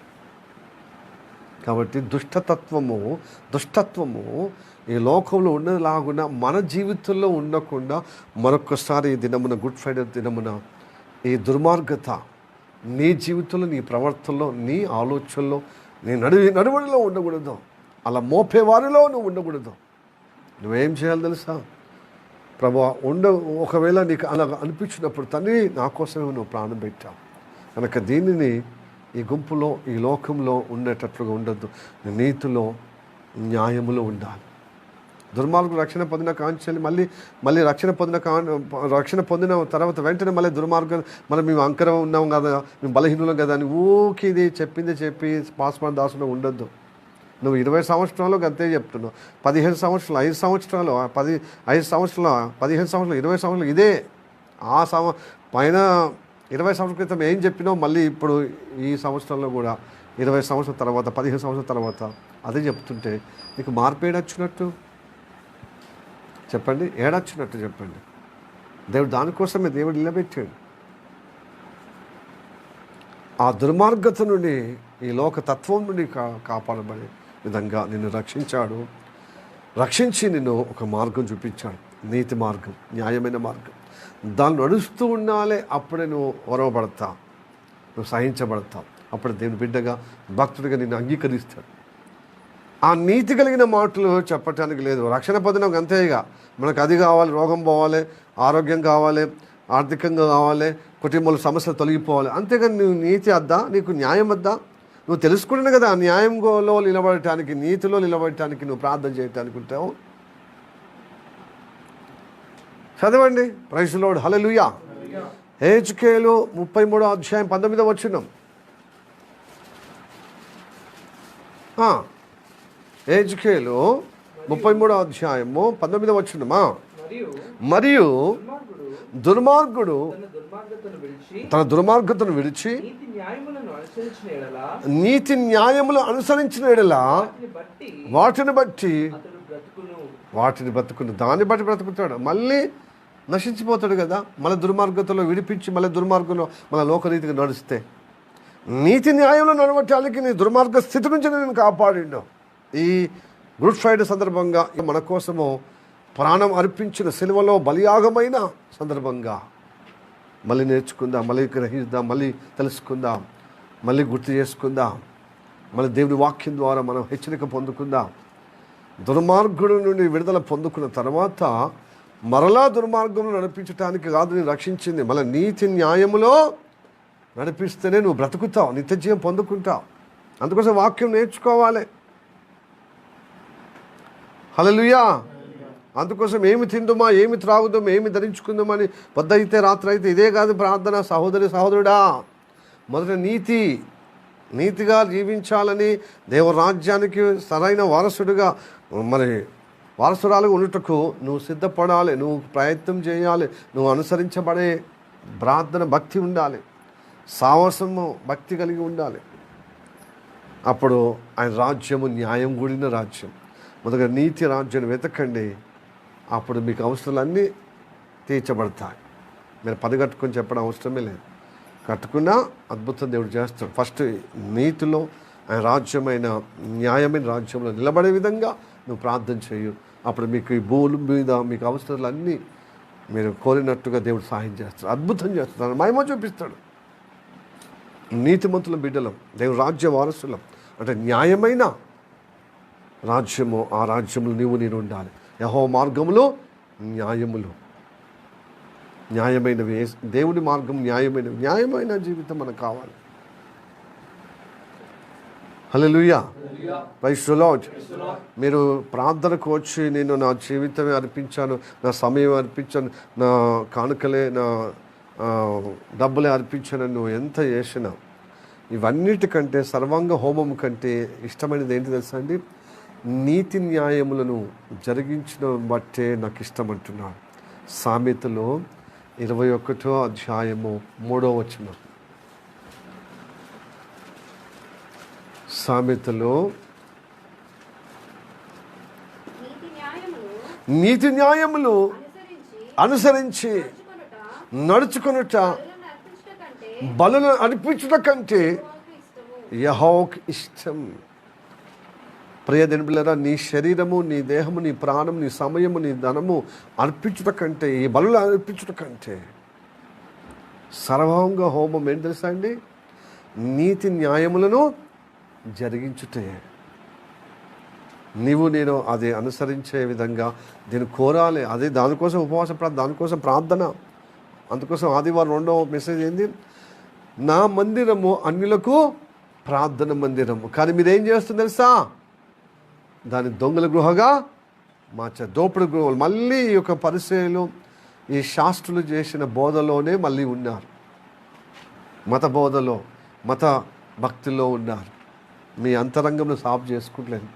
న్యాయమైన బిడ్డలుగా ఉండటానికి, మరి నీతి కలిగిన బిడ్డలుగా ఉండటానికి ఉండలేదు. అంతరంగము సరి చేసుకుంటలేదు. దొంగల గుహగా దొంగలు పంచుకున్నట్టుగా అయిపోతున్నారు. డబ్బు సంచిలాగా, ఆ ఇస్కరియూదలాగా అయిపోతుంది. ఆ ఇస్కరియూదలాగా ఉంటే ఏమైంది తెలుసా? మంచి నీతిమంతులను అప్పజెపుతాం, మత బోధకులకు, దుర్మార్గులకు అప్పజెపుతాం.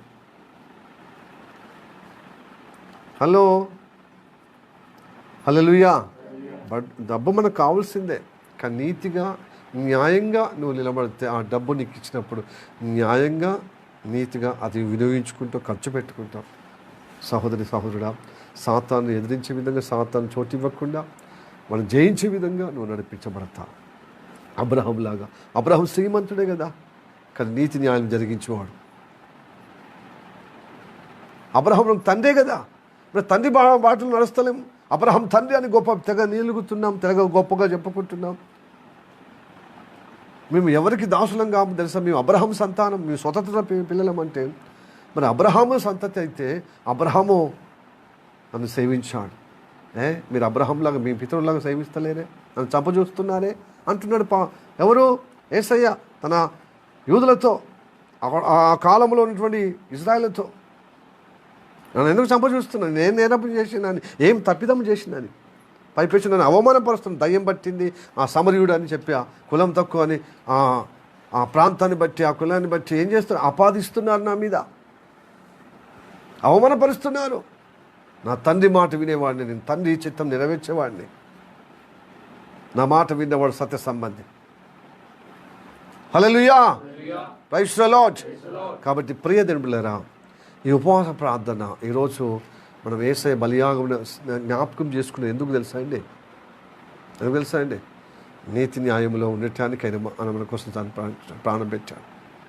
మళ్ళీ మన ప్రియ కుమారుడు శ్రావణ్ చెప్పినట్టుగా మళ్ళీ మనం ఏం చేస్తున్నాం? సిలువకి వేస్తున్నాం. నీతి న్యాయంలో నిలబడకపోతే ఇంకా మళ్ళీ సిలువకి, ఎన్నిసార్లు సిలువకి వేస్తామండి? యేసయ్య రాకడ వరకు ఆయనకు బాహటంగా మళ్ళీ సిలువ వేస్తే మళ్ళీ నూతన పరచబడతామని చెప్పండి. ఆయన పర్పస్, మన ఉద్దేశం గ్రహిస్తలే మనం. ఎందుకంటే దుష్టుని వాడు, దుర్నీతిపరుడు వాడు, అన్యాయస్తుడు వాడు, అపవిత్రుడు వాడు, వాడు ఆ సత్యహీనుడు, అసత్యంలో నడిపించేవాడు, దుర్మార్గులు నడిపించేవాడు. వాడి నుండి మనం కాపాడబడాలంటే మన తండ్రి నీతిమంతుడు, మన తండ్రి పరిశుద్ధుడు, మన తండ్రి న్యాయవంతుడు, ఆయన మాటలో ఉండాలి. అందుకోసం బైబిల్ చదవాలి. ఆ బైబిల్ చదివినట్టుగా, వాక్యం విన్నట్టుగా సహవాసం కలిగి ప్రార్థన ఉండాలి. ప్రార్థన కావాలి మనకు. వాక్యాలు ఎంతో జ్ఞానము వింటున్న జ్ఞానము తల పెంచుకునే విధంగా 10 మందికి చెప్తున్నాం, కానీ మనము నిలబడతలే. 10 మంది కూడా చెప్పేవాళ్ళు కూడా, వినేవాళ్ళు కూడా నిలబడతారు. ఎందుకంటే నీవు విన్నటువంటి వాక్యానికి తగిన ప్రార్థన ఉండాలి, నీకు మూలుగు ఉండాలి. అప్పుడు మళ్ళీ ఆయనకు సిలువ చేయకుండా కాపాడబడతామండి. దేవునికి స్తోత్రం. Hallelujah, praise the Lord, praise the Lord, hallelujah. ఆయన రెండో రాకడ రాబోతున్నాడు. ఏమని తెలుసా? దుర్మార్గుడు అని నా మీద నేరం మోపి నెపం పట్టి నాకు సిలువకి వేశారు కదా, ఆ దుర్మార్గుని వదిలిపెట్టినంటున్నాడు. నేను రెండో రాకడ అంతా కదా, వాళ్ళు తాడ తీస్తా అంటున్నాడు. నేను అంటలేను, వాక్యం చెప్తాను. మత్తయి సువార్త 21వ అధ్యాయము 41వ వచనం. మత్తయి సువార్త 21వ అధ్యాయము 41వ వచనం చదవండి. అందుకు వారు ఆ దుర్మార్గులను కఠినంగా సంహరించి వాటి కాలముల యందు తనకు ఆ పండ్లను చెల్లించినట్టి ఇతర కాపులకు ఆ ద్రాక్ష తోట గుత్తకిచ్చునని ఆయనతో చెప్పిరి. హల్లెలూయా, ప్రైజ్ ది లార్డ్, హల్లెలూయా, హల్లెలూయా. యేసయ్య ఒక తోట, ద్రాక్ష తోట ఉపమానం చెప్తున్నాడు అన్నమాట. తండ్రైన దేవుడు చెప్తున్నాడు ఏమని? నా దాసులను పంపించాను, అది ఆ పంటను కూర్చుకోమని, ఆ ద్రాక్ష ఫలము కూర్చుకోమని. వీళ్ళు కొట్టి పంపించారు. మళ్ళీ ఇంకోళ్ళను పంపించాడు, ఇంకా బలవంతులు, జ్ఞానవంతులను. వాళ్ళు ఏం చేశారు? వాళ్ళ తలకాయ పగలు కొట్టి పంపించారు. మళ్ళీ ఒకళ్ళు పంపిస్తే వాళ్ళు చంపేశారు. ఇలా పలు సందర్భాల్లో పంపించిన వీళ్ళను దేవుని దాసులను కొట్టి చంపిస్తున్నారు. తోటమల్లి దాసులను, పని వాళ్ళను కొట్టి చంపుతున్నారు. అయితే కుమారుడు నాకు వారసుని పంపిస్తే సన్మానిస్తారేమో, ఈ పని వాళ్ళంటే అట్లా కోపం ఇస్తుంది కదా అని వారసుని పంపిస్తే, ఇతడు వారసుడు కదా, ఇతను చంపేస్తే ఇక మనకు ఏ గొడవ ఉండదు, మొత్తం తోటంతా మనదే అని చెప్పి ఆ దైవ కుమారుణ్ణి, ఆ వారసుని చంపేస్తారు. ఇదిగో ఈరోజు సిలువలో బలియాగం గావించారు.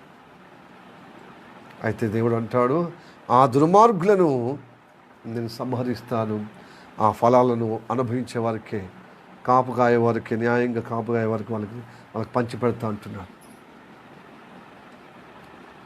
హల్లెలూయా, ప్రైజ్ ది లార్డ్. అర్హులు ఉన్న వాళ్ళకి ఫలాలు ఇస్తానంటున్నాడు. అలా కాచు వారికే నేను ఫలాలు ఇస్తా అంటున్నాడు. మరి ఆ దుర్మార్గులను వదిలిపెట్టను. దేవుని చేత పంపబడిన వారిని హింసించి బాధపరిచి వాళ్ళని చంపేసే విధంగా చేసినప్పుడు ఆ దుర్మార్గుని ఎందుకు సహిస్తాను?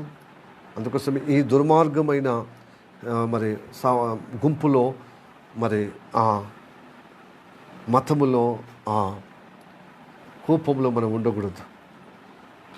దేవుడు రాకడ మనం కటాక్షం పొందుకునే విధంగా ఉండాలి, మనకు ఫలాలు అనుగ్రహించే విధంగా ఉండాలి. హల్లెలూయా. యేసయ్య రాకడ తండ్రి పిల్లల దగ్గరికి వచ్చినప్పుడు ఎంతటి వాత్సల్యం, ఎంత ప్రేమ, అనురాగాలు, తహతహలాడు. నా తండ్రి వస్తాడు, నాకు సహాయం చేస్తాడు, నాకు ఫలం ఇస్తాడని ఏ విధంగా పిల్లలు ఎదురు చూస్తారు, అలాగ పిల్లలుగా యేసయ్య రాకడ ఎదురు చూసే విధంగా ఉండాలి. అంతే తప్ప అయ్యో బాబాయ్ ఆయన వస్తున్నాడు, నా పని పడతాడు, నా భరతం పడతాడు, ఎందుకంటే నీ దుర్మార్గంగా ప్రవర్తిస్తున్నాను, నీ మనస్సాక్షి నీ మీద నేరం మోప విధంగా ఉన్నా. భక్తి ఎందుకండి అది? ఆ భక్తి మన మనస్సాక్షి మన మీద నేరం మోపొద్దు. అందుకోసం ప్రతి ఆదివారం సరి చేసుకోవటానికి వస్తున్నాం. ఎప్పుడు తప్పు చేసినావు తెలుసా, నేను ఎవరిని తప్పు చేయలేదు, ఎవరి పట్ల నేను అమర్యాదగా ప్రవర్తించాలి నీకు అనిపించవచ్చు, కానీ నీ మనసాక్షి నీ మీద నేరం మోపినప్పుడు నువ్వు నిజంగా దుర్మార్గుడవే. అది సరి చేసుకోవటానికి వస్తున్నాం. మన మనస్సాక్షి మన మీద నేరం మోపినప్పుడు మనం నేరస్తులమండి. నువ్వు సరిగా ప్రార్థన చేస్తలేవు, సరిగా వాక్యానుగుణంగా నీతిగా కట్టబడతలేవు, న్యాయంగా నువ్వు స్థిరపరచబడతలేవు, దేవుని కృపలో నడిపించబడతలేవు. ఇదిగో దేవుని మాటకు కుడియడమలకు తొలుగుతున్నావు. నువ్వు దోషిగా, నువ్వు అపరాధిగా, నువ్వు పాపిగా ఉన్నప్పుడు నువ్వు దుర్మార్గుడు అయిపోతలేవా సహోదరుడా? అందుకోసమే నీ మనస్సాక్షి నీ మీద నేరం మోపద్దు. కనుక నీ మనస్సాక్షితోనే కొలుస్తాడు దేవుడు. ధర్మశాస్త్రము తను కొలుస్తాడు, నీ మనస్సాక్షితో కొలుస్తాడు. హల్లెలూయా, ప్రైజ్ ది లార్డ్. కాబట్టి ఈ రోజు మన కోసం ప్రాణం పెట్టింది. నేను దయగా, నిన్ను చల్లగా, నన్ను కరుణించే విధంగా, ప్రేమ చూపించే విధంగా వీరు ఏం చేయించునో వీళ్ళకి తెలియదు కనుక నాకు క్షమించమన్నాడు. ఎందుకంటే ఆ క్షమాపణ మనమందరం అనుభవించటకు. కాబట్టి ఆయన క్విక్ రియాక్షన్ చేసే దేవుడు కాదు, దీర్ఘశాంతుడు. నీకు సహనముతో నీ దుర్మార్గతను తప్పించటానికి చూస్తున్నాడు నేనా. కాబట్టి మనం మారుమనసు పొందుకునే విధంగా ఇజ్రాయేలారా మీ మనసు తిప్పుకోండి, మీ దుర్మార్గత నుండి కాపాడటకే. ఇదిగో ఆ దుర్మార్గత నా మీద వేసి రక్షణ పొందండి, మీరు దీవించబడండి అని చెబుతున్న విషయముగా ఈరోజు దేవుడు మనతో మళ్ళీ ఒకసారి ఈ గుడ్ ఫ్రైడే సందర్భంగా జ్ఞాపకం చేస్తున్నాడు. హల్లెలూయా, ప్రైజ్ ది లార్డ్. కాబట్టి మనం అందరం క్షమాపణ పొందుకుందాం. ఈ గుడ్ ఫ్రైడే సందర్భంగా నా నాథుడు, నా రక్షించే దేవుడు, నా నీతిమంతుడు గొప్ప నరకయాత్ర అనుభవించింది నా దుర్మార్గతను బట్టే కదా, నా అవిధేయతను బట్టే కదా, నా దోషాన్ని బట్టే కదా, నా యొక్క జీవితంలో ఉన్న దుర్నీతి అన్యాయమైన ప్రవర్తన కదా అని మళ్ళీ మనల్ని మనం సమర్పణ చేసుకొని ఆయన బలియాగములో విడుదల పొందుకొని ఆయన కృపలో, ఆయన ప్రేమలో స్థిరపరిచే విధంగా, ఆయన సాక్షులుగా, ఆయన గణపరిచే విధంగా నిలబడదాం. ఈ వాక్ల చేత మనల్ని ఆశీర్వదించి నడిపించును గాక. ఆమేన్. తల వచ్చి కళ్ళు మూసుకొని ప్రార్థన చేద్దాం.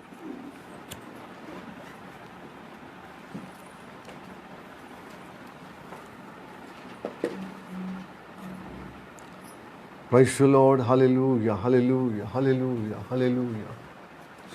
మనం మిక్కిలిగా ప్రేమిస్తున్న మా పరలోకమందున్న మా తండ్రి, నీకు వందనాలు, స్తోత్రం రాజా.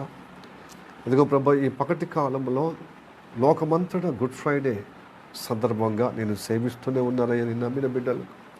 అయితే ప్రభా, మతాచారకంగా ఆ పరిశీలు ఇదిగో ప్రభా స్తోత్రం శాస్త్రులాగా ఆనాడు ప్రభా కయాప, ప్రభా అన్న అనే ఆ యొక్క ప్రధాన యాజకులుగా ప్రభువా ఆ వాతవేయబడినటువంటి ఆ మత ఛాందస్తులో ఉండి అనవసరంగా యేసయ్యను నేరం మోపబడే విధంగా చేసి ప్రభా పిలాతుకు అప్పచెప్పిన ఆ గుంపులో ఉండొద్దని, ఇదిగో అది నిజంగా నా కోసం ప్రాణం పెట్టి తిరిగి లేచిన యేసయ్య ఆయన కోరిన ప్రకారంగా నేను నీతిగా, న్యాయంగా, పరిశుద్ధంగా ఆయన కృపను బట్టి నేను నడిపించబడాలి. ఎంతగా ప్రేమించినట్టు ఆయన అంతగా నా కోసం ప్రాణం పెట్టేంతగా. కాబట్టి వీరు ఏం చేస్తున్నో వీళ్ళకి తెలియదు కనుక వీళ్ళు క్షమించు ప్రభు అని ఆ గుంపులో అట్లాగా ఆయన పలికే గుంపులో నేను ఉండాలి. అయ్యా ప్రభు స్తోత్రము తండ్రి, ఆ దుర్మార్గత నుండి విడుదల పొందుటకే నన్ను నా కోసం ప్రాణం పెట్టావని మరొక అవకాశంగా నాకు తెలియజేస్తులకి వందనా తండ్రి. అంతేగాని ప్రభా మా యొక్క జీవితాలను ప్రభా మళ్ళీ దొంగలుగా, మళ్ళీ దుర్మార్గంగా, మళ్ళీ ప్రభు స్తోత్రము తండ్రి ప్రభా అయా దుర్నీతిలో, అన్యాయములో, ప్రభు అపవిత్రలో, ఈ లోకములో చేరిపోయినట్టుగా ఉండొద్దు.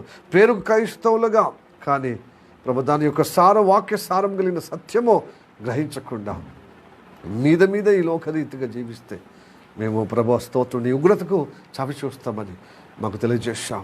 ఇదివరకే మా మీద ఉన్న ఉగ్రత అంతా నీ ప్రియ కుమారుని మీద పెట్టింది. ఈరోజు మా నిమిత్తము దహించి వేసావయ్యా. మిట్ట మధ్యాహ్నంలో, ఈ పగటి కాలంలో, ఎండాకాలంలో గొప్పగా ప్రభు స్తోత్రము తండ్రి, ఇటు హింసలతో పాటు, ఇటు సిలువక మీద యాగముతో పాటు, సిలువకు వేసిన విషయాన్ని బట్టి, అలానే ఎండ వాతావరణం బట్టి వెలిసి ప్రభు గొప్పగా ఆయన నరకయాత్ర అనుభవంగా పడేసావయ్యా. అదే ప్రకృతి కూడా చూడకుండా, పంచభూతాలు కూడా చూడకుండా అంధకారమయమైపోయిందయ్యా. ప్రభు స్తోత్రము తండ్రి, ఈ అంధకారమైనటువంటి ఆ మరణం అవస్థను పడినది మా నిమిత్తమయ్యా. మళ్ళీ మేము అంధకారంలో మరణావస్థలో పడిపోకుండా ములగకుండా నీతిలో, జీవములో, సత్యములో, న్యాయములో ఉండటానికి ప్రభువా మనం ప్రేమించావు. అంతగా జాలి చూపిస్తున్నావు, అంతగా ప్రేమిస్తున్నావు, అంతగా ప్రాణప్రేమ పెట్టి అంతగా దారపోసే విధంగా మమ్మల్ని ఈ దినమున ఉపవాస ప్రార్థనగా ఏర్పాటు చేసి మాకు ఇచ్చిన ఈ ఫెలోషిప్ని బట్టి, నీ వాక్యాన్ని బట్టి వందనాలు.